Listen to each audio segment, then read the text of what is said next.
I'm Stacey. Welcome to the kitchen of my old Kentucky home. Today, we're going to be getting ready for cookout season.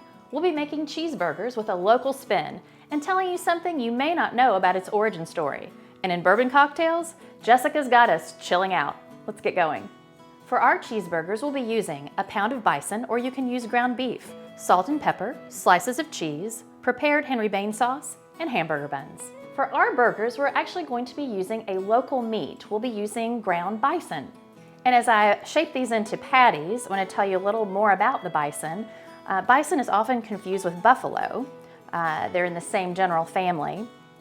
They are native to North America, and in Kentucky, their domestic herd has been growing by about 20%.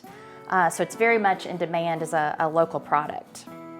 And then as far as the cheeseburger that we're talking about today, of course, it's been around since most all of us have been born. It became popular in the 20s and 30s.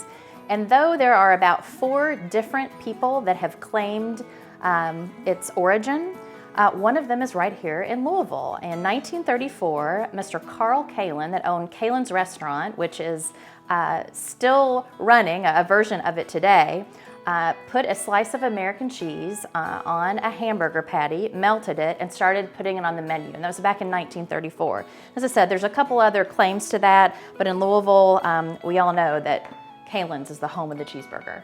This meat is simply so good, it needs nothing other than salt and pepper. I know some people might mix garlic or oregano or other spices into their just regular ground beef patties, but with the bison, this is simply all you need. So we're gonna just do a little salt. This is a little kosher sea salt. And I've already ground this cracked black pepper. I've got a skillet cast iron on the stove heating with a little canola oil in it. We're just gonna take these and sizzle them for about 3 to 4 minutes on each side.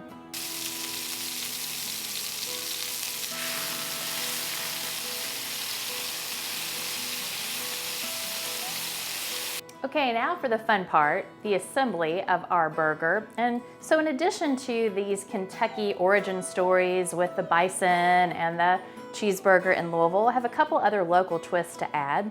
One is the cheese that we used, and we put the slices on and then tinted it as how we got it melted. This is Kenny's Farmhouse Cheddar from Austin, Kentucky. It's about 2 hours from Louisville, closer to Bowling Green. It's a local dairy. He does the cheeses. He has a variety of styles. This one is a garlic, paprika, Monterey Jack. He also has a nice mozzarella and tomato basil cheddar that I also thought about, but this one looked good. And in addition to the dairy farm and the cheese making operation, you can actually stay on the property in some B&Bs, so that's something I want to check out. The other twist, even though one of our producers is aghast at this, he prefers his mayonnaise and ketchup and mustard, we're actually using a condiment that we made in a previous episode, if you remember, the Henry Bain sauce, which is a great condiment for meats. This was a chutney-based Worcestershire sauce, Kentucky bourbon in it, and we're gonna use this to give it a complete Kentucky spin. We're just gonna drizzle some Henry Bain on all that. So there you have it, our Kentucky-style bison cheeseburger. Now let's go see what Jessica's got chilling up for us in bourbon. Today I'm gonna make a bourbon slushie. This is a great summer drink since it's frozen, and it's also really good for a cookout or a party because this recipe that I'm gonna do right now has about 20 servings. So what I already have done here is made a black tea simple syrup. What I did was I brought 2 cups of water to a boil, added 3 black tea packets, and let that steep for a few minutes, and then I added 2 cups of sugar, stirred it until it was dissolved, and I went ahead and put it in here, and we've been letting it cool for a little bit. So next we're just gonna add 7 more cups of water.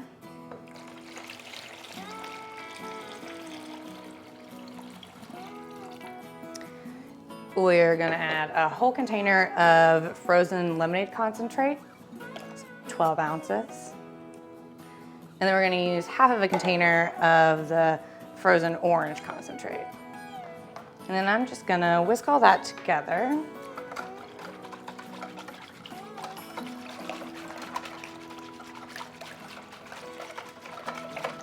And then we're gonna add 2 cups of bourbon. Again, this has about 20 servings, so 2 cups of bourbon might sound like a lot, but this is gonna go a long way.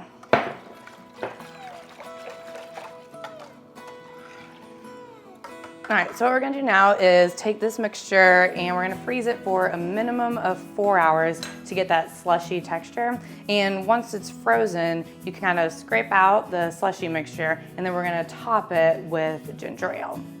Okay, people are gonna think I'm making this up, Jessica, but I swear this is the best one yet. Like, I have almost devoured the whole thing before you even wrapped it. It goes down easy. It's delicious. The first time I ever had these was actually right after I graduated from college. I bought a bunch of my Ohio college friends home. My mom had a freezer full of bourbon slushies for us for all of Derby weekend.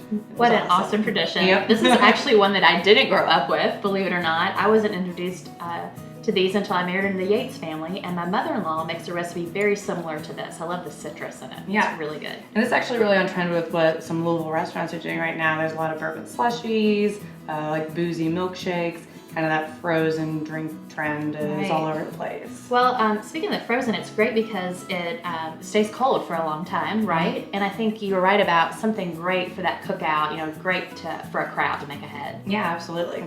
And speaking of, I guess we better get to cooking up the rest of those burgers. I think so. And if you'd like to see more recipes like these Bison burgers or bourbon slushies, you can visit us at culinarylouisville.com, and we'll see you here next time on Bourbon and Biscuits. Cheers. Cheers. Cheers.